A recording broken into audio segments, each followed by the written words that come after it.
الله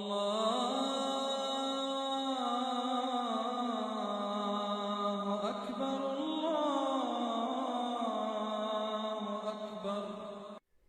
بسم الله والحمد لله والصلاة والسلام على من لا نبي بعده أما بعد.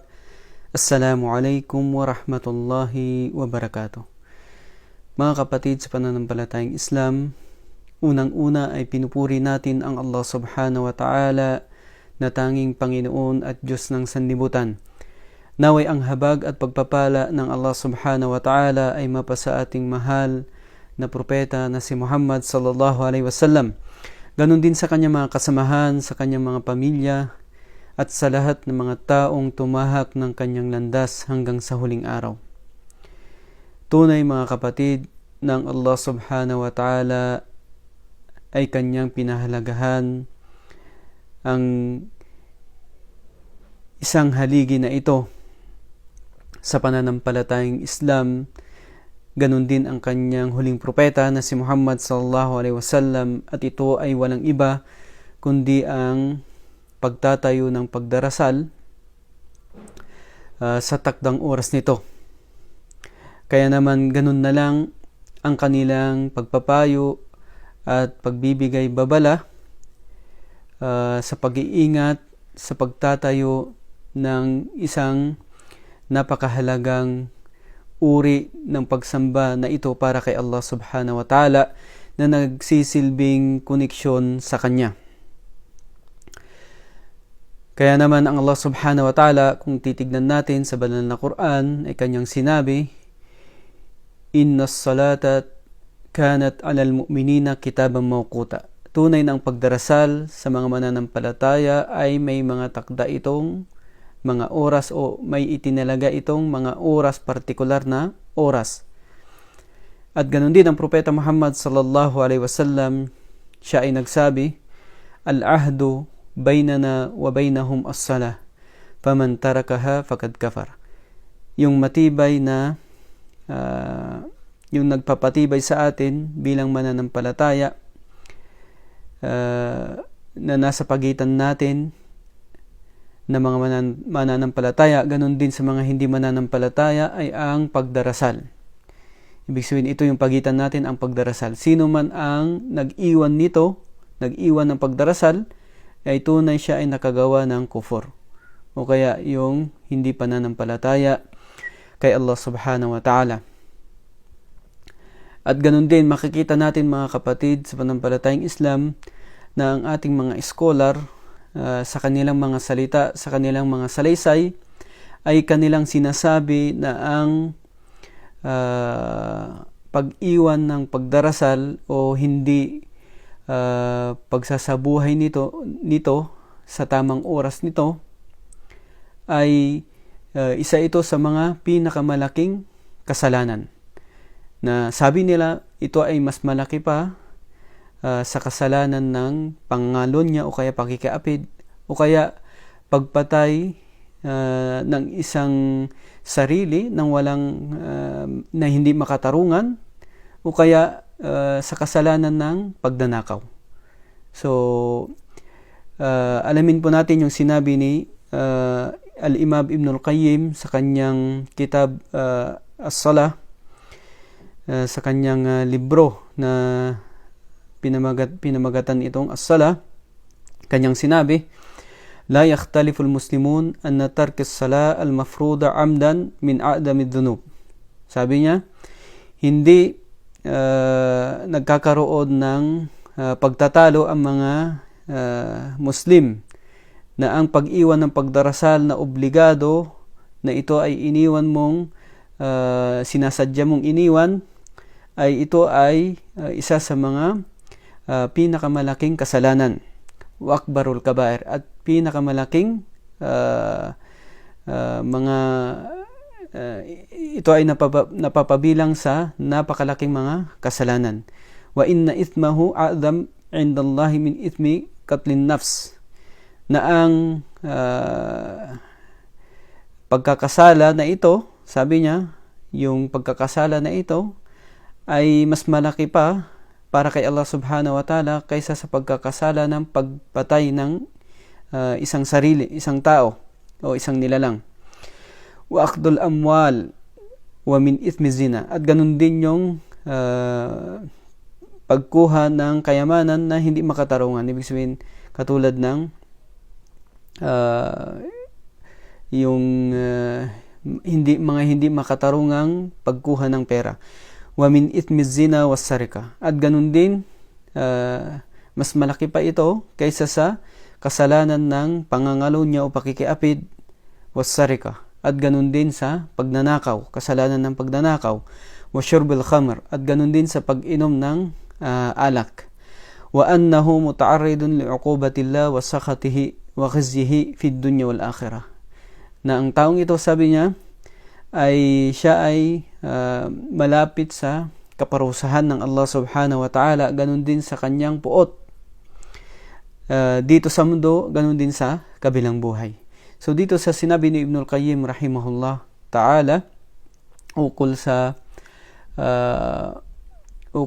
pag-iwan ng obligadong pagdarasal, ay malalaman natin, mga kapatid, na ang kahalagahan nito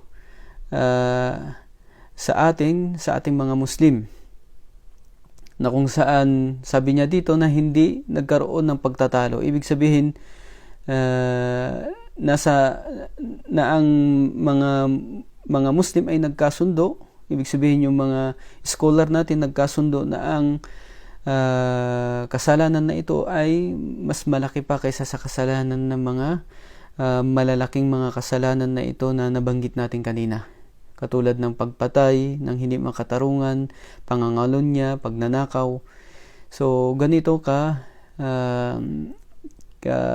delikado, mga kapatid, sa pananampalatayang Islam ang pag-iwan ng pagdarasal, at o kaya yung pagpapahuli ng pagdarasal hanggang sa lumabas ang oras nito na itinakda ng Allah subhanahu wa ta'ala.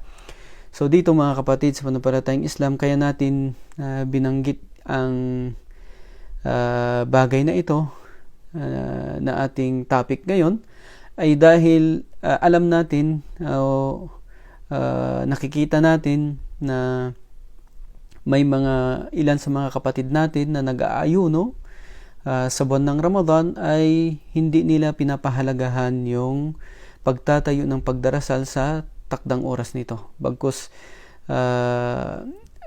nahuhuli sila sa pagdarasal, o kaya naman sila ay pinapahuli nila ang pagdarasal hanggang sa lumabas ang mga oras nito.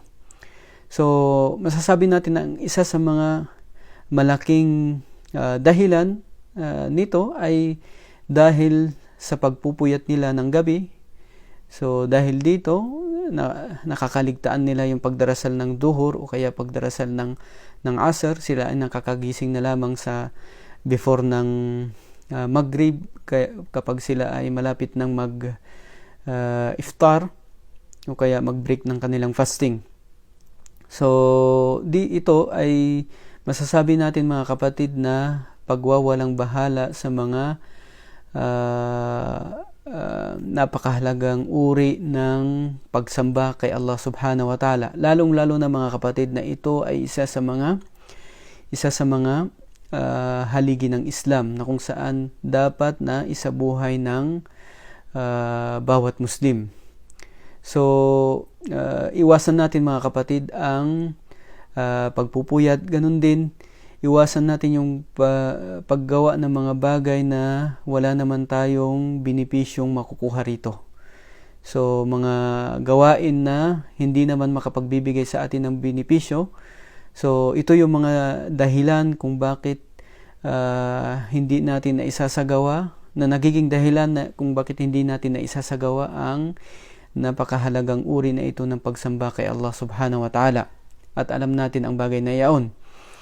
At kaya nga sabi ng Allah subhanahu wa ta'ala sa kanyang banal na Quran, sabi niya, fawailul lil musallin alladhina hum an salatihim sahun. So sabi ng Allah subhanahu wa ta'ala sa pinakamalapit nitong kahulugan, kapahamakan sa mga nagdarasal. So ano bang ginagawa nila? Sabi dito, alladhina hum an salatihim sahun. Kapag sila ay nagtatayo ng pagdarasal, so itinatayo nila ito na sila ay sahun. So bilang pagpapaliwanag kung anong ibig sabihin ng sahun dito, ay sa hadith ni Mus'ab bin Sa'ad, nabanggit niya sa hadith na ito na siya, tinanong niya ang kanyang tatay, sabi niya, ayuna la yashu wa la yuhaddith nafsahu. Sabi niya, sino baga, sabi niya, sa atin ang hindi nakakalimot. So ang pagkakaintindi ni Mus'ab bin Sa'ad dito sa hadith, sa aya na ito, kung sino yung mga sahon na nagtatayo ng pagdarasal, ang akala niya, ang ibig sabihin dito ay silang mga nakakalimot ng pagdarasal. So sinagot siya ng kanyang tatay, sabi sa kanya, laysa bidhalik, hindi ito ang ibig sabihin nito. Bagkus sabi niya, innama huwa ida'atul waqt yalhu hatta yadi'ul waqt.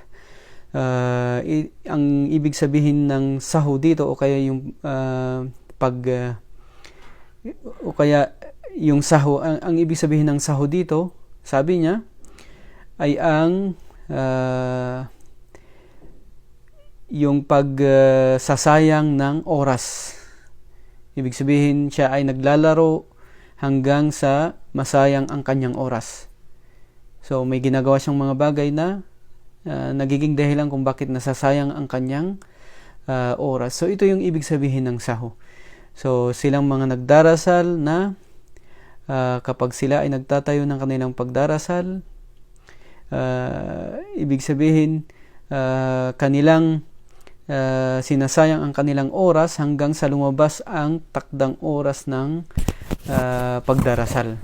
So ito yung nagiging dahilan kung bakit sinabi dito na sila ay nasa kapahamakan.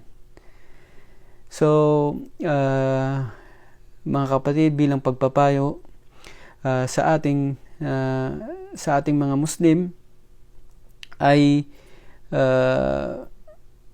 bago pa man dumating ang buwan ng Ramadan, na kung saan ito yung inaasam-asam natin na isa sa mga haligi rin ng isa sa mga haligi rin ng Islam, ay dapat maging maayos natin ang ating mga oras, at maisaayos natin ang ating mga oras, at ganun din magkaroon tayo ng sapat na kaalaman sa mga bagay na ito, sa mga bagay na makakatulong sa atin sa ating pag-aayuno, upang maisaayos natin ang ating pag-aayuno, at ganun din maisatama natin ang mga maling mga gawain natin sa pag-aayuno. So hanggang dito na lamang mga kapatid sa pananampalatayang Islam. Naway ito po ay nakapagbigay sa atin ng kahit kaunting aral ukol sa mga maling mga gawain na nagagawa ng ilan sa mga kapatid nating Muslim sa buwan ng Ramadan. So hanggang dito na lamang. Naway gantimpalaan tayo ng Allah subhanahu wa ta'ala, at igabay niya tayo palagi sa kabutihan. Wa akhir da'wana anil hamdulillahi rabbil alamin. Assalamu alaikum warahmatullahi wabarakatuh.